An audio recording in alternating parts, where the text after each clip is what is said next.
नमो नमः. आज आपण 8वी संपूर्ण संस्कृतचा घटक चाचणी क्रमांक 1चा मी एक पेपर इथे सोडवून दाखवलेला आहे, तो बघणार आहोत. ही एक नमुना प्रश्नपत्रिका आहे.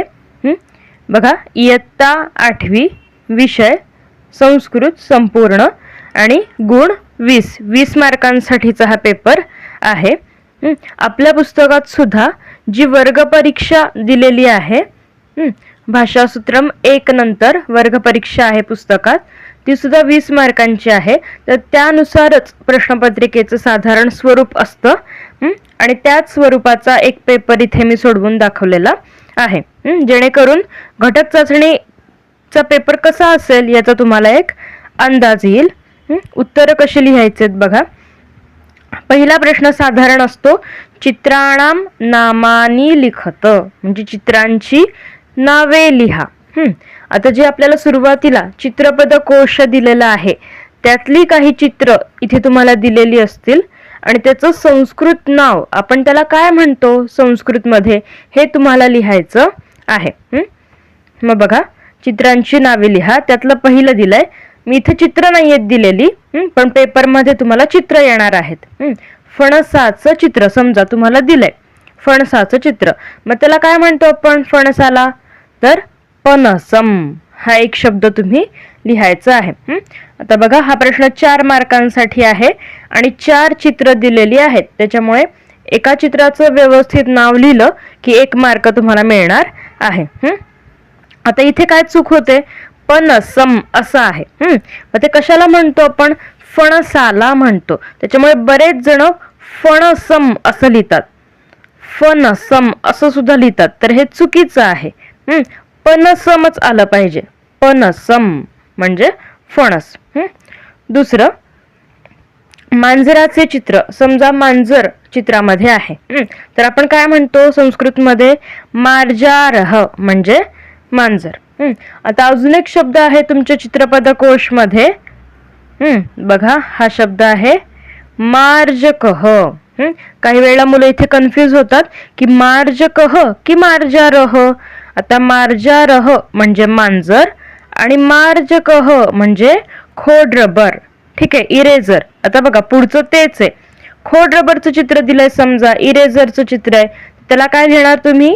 मार्जकह. हे मुद्दाम तुम्हाला फसवण्यासाठी किंवा चूक होऊ शकते इथे, म्हणून असं हे दोन्ही देऊ शकतात.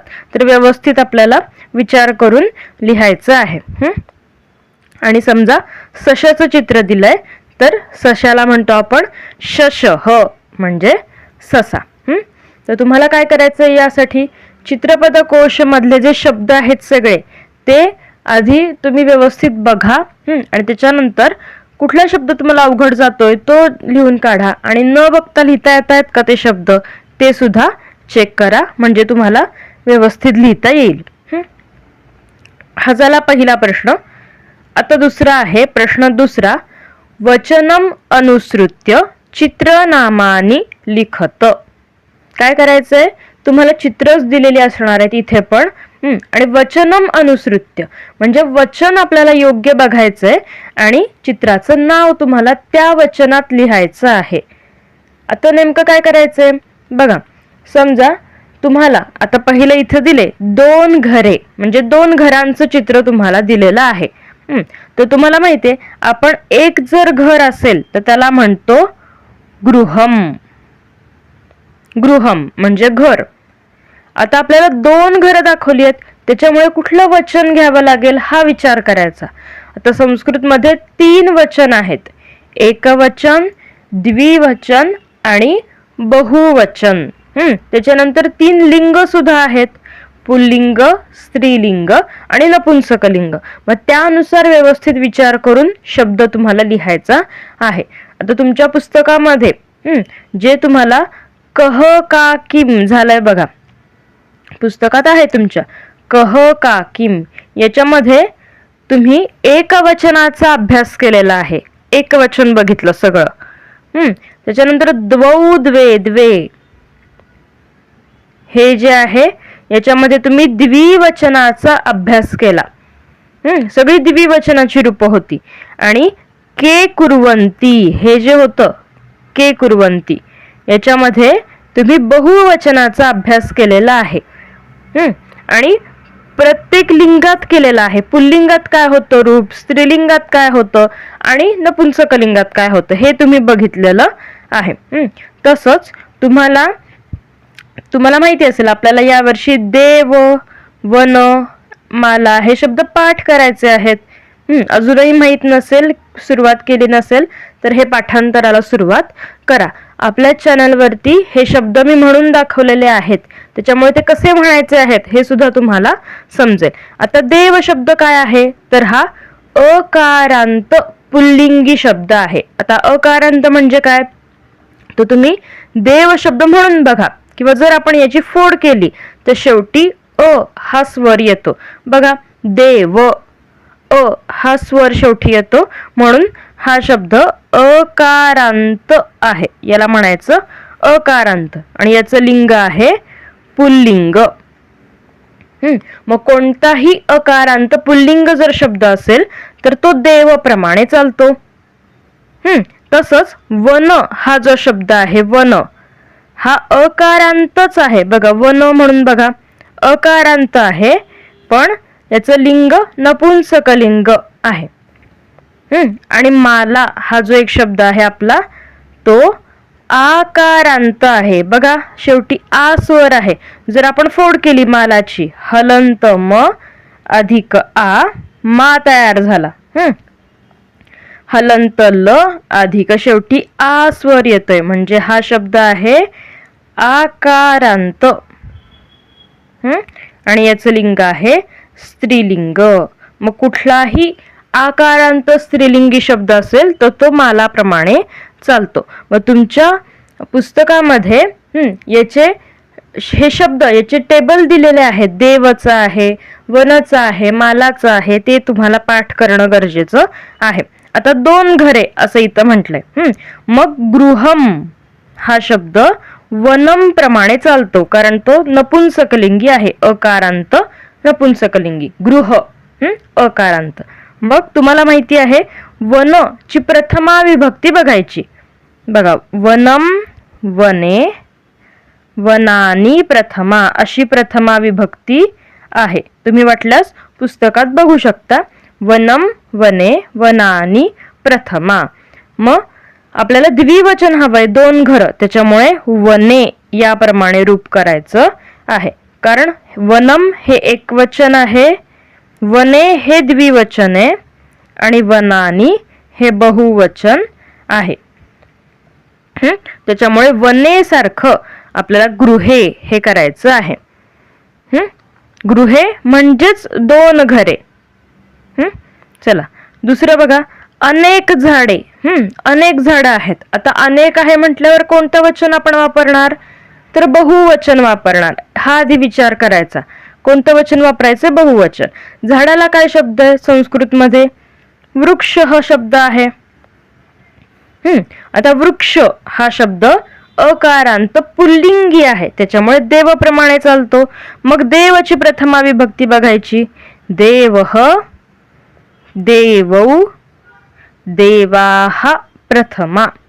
देवः एकवचन, देवौ द्विवचन, देवाः बहुवचन आहे. मग देवाः सारखं आपल्याला करावं लागेल वृक्षाः. येतंय लक्षात कसं लिहायचंय हे? तो शब्द कोणाप्रमाणे चालतो हे सुद्धा तुम्हाला माहित असणं आवश्यक आहे. आता बघा, पुढे म्हटले एक नदी. आता नदी हा सुद्धा शब्द आपल्याला आहे, पाठांतरासाठी आहे. जसं देव, वन, माला यांचे टेबल आहेत, तसंच नदीचा पण आहे. तर नदी हेच प्रथमेचं एकवचन आहे. एकवचनच घ्यायचंय कारण एकच नदी आहे. त्यामुळे सिंपल नदी. आणि दोन फुले असं म्हटलंय.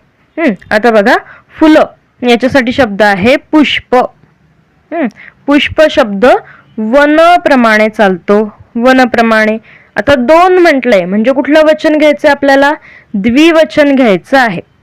मग वनच बघा, वनम, वने, वनानी प्रथमा असं होतं. मग द्विवचन बघा यातलं कुठलंय तर वने आहे. मग वने सारखं पुष्पे, पुष्पम, पुष्पे, पुष्पाणी प्रथमा असं आपण करणार. तो शब्द वनप्रमाणे चालवायचा आहे. मग हे पुष्पे आपलं झालं. थोडासा हा प्रश्न काही जणांना अवघड वाटतो, वचनमनुसृत्य, पण इथे तुम्ही व्यवस्थित विचार करायचा आहे आणि योग्य ते वचन वापरून व्यवस्थित लिहायचं आहे. हा सुद्धा प्रश्न 4 मार्कांसाठी आहे. पुढे बघा, प्रश्न 3, स्तंभ मेलनम कुरुत. जोड्या लावायच्या आहेत तुम्हाला. अ आणि ब हे स्तंभ दिलेत. आता बघूयात, अ मध्ये काय दिलंय? अहम बालिका छात्रौ अश्वः हे दिलंय. आणि ब मध्ये दिलंय लिखतः धावती खादामी नृत्यंती असं तुम्हाला दिलंय. आता यासाठी तुम्हाला पुन्हा वचन हे माहिती असणं आवश्यक आहे. अहम कोणतं वचन आहे हे माहिती असणं आवश्यक आहे. क्रियापदाला कोणते प्रत्यय लागतात तुम्ही बघा. भाषासूत्रम 1 हे जे तुम्हाला झालेलं आहे, ज्याच्यामध्ये तुम्ही लट लकार शिकलेला आहात. लट लकार म्हणजेच वर्तमान काळ शिकलेला आहात. मग वर्तमान काळाचे परस्मैी पदाचे प्रत्यय तुम्हाला तिथे दिलेले आहेत. बघा, ती तह अंती सी थह थ आणि मी वह मह हे ते प्रत्यय आहेत जे तुम्हाला पाठ करायचे आहेत. त्यावरूनच हे तुम्हाला लिहिता येणार आहे. आता बघा, अहमला आपण कशाची जोडी लावणार? तर खादामी याची लावणार. का बरं खादामीचीच लावली? कारण मी हा प्रत्यय लागलाय. आणि अहम काय आहे? उत्तम पुरुष आहे. उत्तम पुरुष एकवचन. मी हा प्रत्यय सुद्धा उत्तम पुरुष एकवचनाचाच आहे. किंवा अहम आणि त्वम हे जे तुम्हाला झालेलं आहे पुस्तकात तुमच्या आहे अहम आणि त्वम, तर त्याच्यामध्ये तुम्ही बघितलं तर सगळ्या अहमने सुरू होणारी जी वाक्य आहेत त्यांच्या क्रियापदांना मी हाच प्रत्यय लागलेला आहे. त्याच्यामुळे अहम खादा मी अशी जोडी येणार. त्याच्यानंतर बघा, बालिका हा, इथे बालिका हा असणार आहे, विसर्ग आहे. बघा, बालिका हा नृत्यंती. आता का बरं नृत्यंती? बालिका हा हे बहुवचन आहे. आणि नृत्यंती मध्ये सुद्धा अंती हा बहुवचनाचा प्रत्यय लागलाय.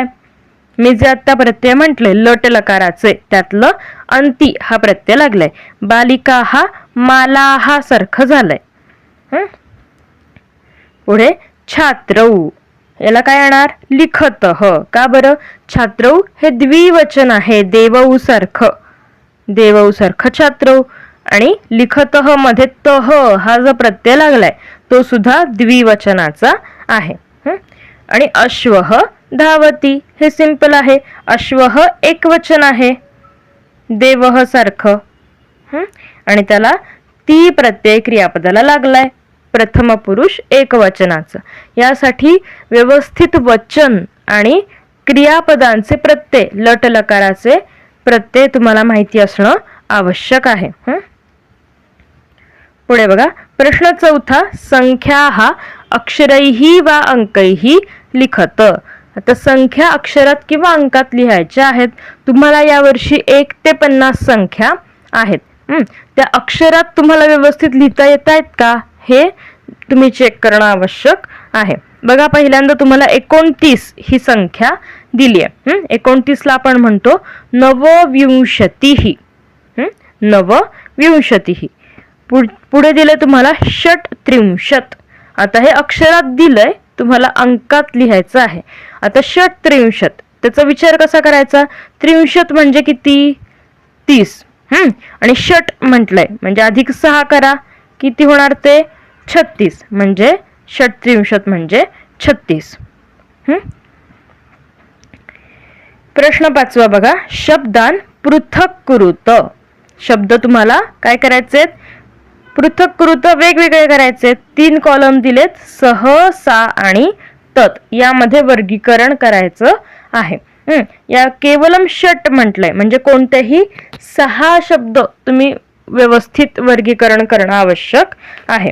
3 मार्कांसाठी आहे. आणि वरचा संख्याचा प्रश्न 1 मार्कासाठीचा होता. चला बघा, आता शब्द दिलेले आहेत जसं की परिचारिका, भल्लुकः, पर्णम, क्रीडा, वृद्धः, अरण्यम, व्याघ्रः आणि फलम हे शब्द तुम्हाला दिलेले आहेत. मग तुम्हाला माहिती आहे, जे यातले पुल्लिंगी शब्द असतील ते आपण सह मध्ये घालणार, जे स्त्रीलिंगी असतील ते सा मध्ये घालायचे आणि जे नपुंसकलिंगी असतील ते तद मध्ये घालायचे. आता इथे हा काही नियम नाहीये आणि हा तुम्हाला पुढे लागू सुद्धा होणार नाही नियम, पण तात्पुरता हा प्रश्न सोडवण्यासाठी आत्तापुरतं आपण असं जर लक्षात ठेवलं तर तुमचं अजून सोपं होईल. बघा, ज्या शब्दांच्या पुढे तुम्हाला विसर्ग दिसतोय, विसर्ग म्हणजे काय, हे 2 डॉट दिसत आहेत, जसं की भल्लुकः आहे, व्याघ्रः आहे, वृद्धः आहे.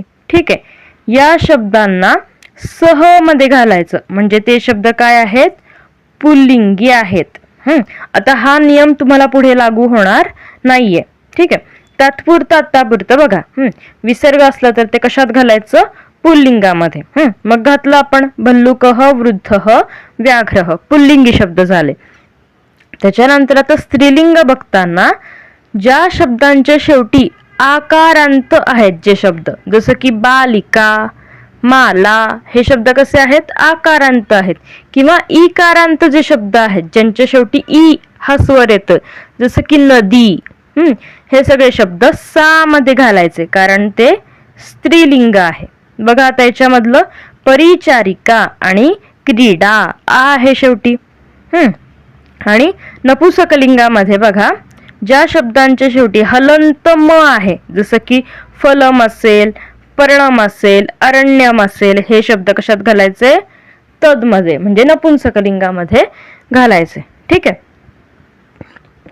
हा प्रश्न सोडवण्यासाठी असं तुम्ही करू शकता, पण तुम्हाला हे पुढे उपयोगी पडणार नाही. ठीक आहे, कारण की स्त्रीलिंगाच्या पुढे जर विसर्ग आला म्हणजे आता तुम्ही बघा, माला हा जो तुमचा शब्द आहे त्याची प्रथमा अशी होते, माला, माले, माला हा प्रथमा. आता माला हा मुळात स्त्रीलिंगी शब्द आहे आणि याच्या पुढे जर विसर्ग आला तर तुम्ही असं म्हणू शकत नाही की हा विसर्ग आला म्हणजे पुल्लिंगी शब्द आहे, असं नाहीये. हे तात्पुरतं हा प्रश्न सोडवण्यासाठी आपण लक्षात ठेवू शकतो. ठीक आहे, आणि हे तुम्हाला हळूहळू समजत जाईल की कोणता शब्द पुल्लिंगी आहे, कोणता नपुंसकलिंगी आहे आणि कोणता स्त्रीलिंगी आहे.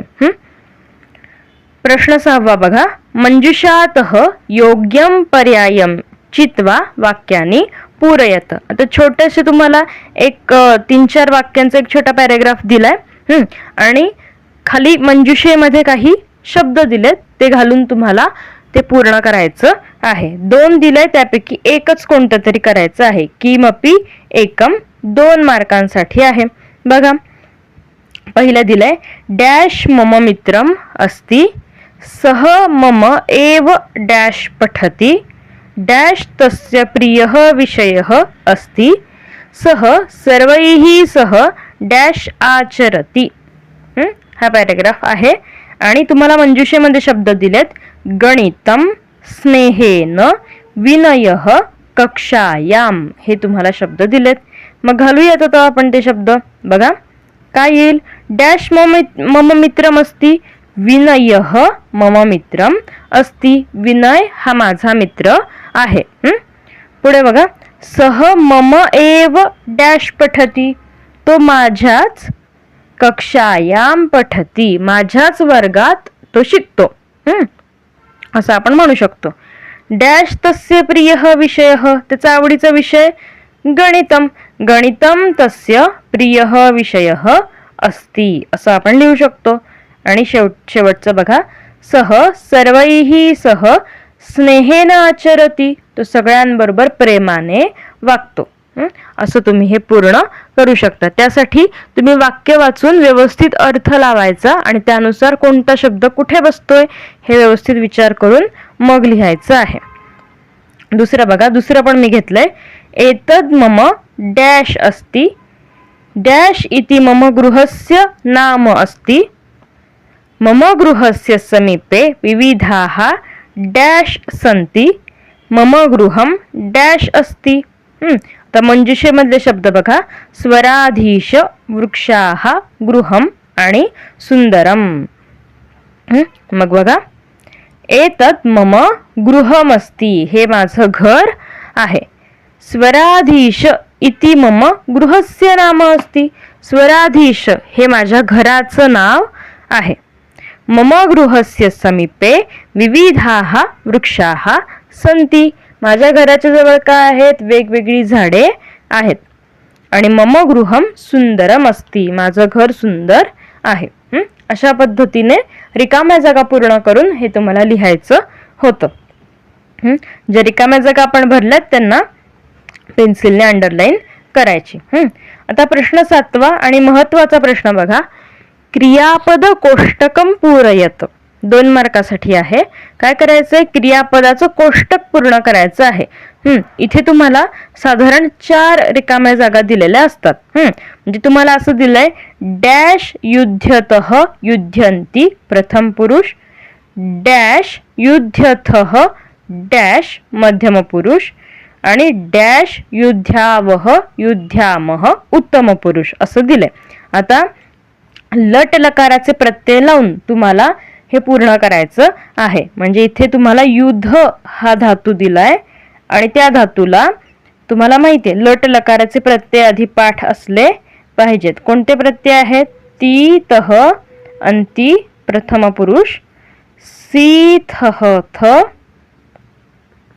मध्यम पुरुष आणि मी वह मह उत्तम पुरुष. हे प्रत्यय जर पाठ असतील तरच तुम्ही हे कोष्टक व्यवस्थित पूर्ण करू शकता. आता हेच प्रत्यय लावून मी वरचं कोष्टक तुम्हाला वाचून दाखवते बघा. तीतः अंती युध्यति युध्यतः युध्यन्ति प्रथम पुरुष. मध्यम पुरुषाचं काय असतात प्रत्यय? सीथः थ. मग युध्यसी युध्यथः युध्यथ मध्यम पुरुष. आणि उत्तम पुरुषाचं काय असतात? मी वह मह. मग युध्यामी युध्यावह युध्यामह उत्तम पुरुष. ठीक आहे. आणि उत्तम पुरुषामध्ये काय लक्षात ठेवायचं? तर आकार होतो युध्यमी. असं बरेच जण चुकीचं लिहितात युध्यमी, तर हे चुकीचं आहे. युध्यामी असं झालं पाहिजे. ठीक आहे. युध्यामी युध्यावह युध्यामह असं क्रियापद कोष्टक पूर्ण करायला तुम्हाला 2 मार्कासाठी येऊ शकतं. मग त्यामध्ये कुठलाही धातू येईल. समजा पठ धातू विचारला तर पठती पठतः पठन्ति असं करायचं. ठीक आहे. समजा अजून तुम्ही जर बघाल पुस्तकात वर्ग परीक्षेमध्ये सुद्धा एक धातू दिलेला आहे, ते पण तुम्ही सोडवून बघा म्हणजे तुम्हाला अजून समजेल. ठीक आहे. तर अशा पद्धतीने हा आपण साधारण घटक चाचणीचा तुमचा पेपर कसा असेल हा एक तुम्हाला अंदाज यावा म्हणून ही एक नमुना प्रश्नपत्रिका इथे मी तुम्हाला सोडवून दाखवलेली आहे. ठीक आहे. तुम्हाला जर माझे व्हिडिओ आवडत असतील तर व्हिडिओला लाईक करा, शेअर करा आणि आपल्या चॅनलला सबस्क्राईब करायला विसरू नका.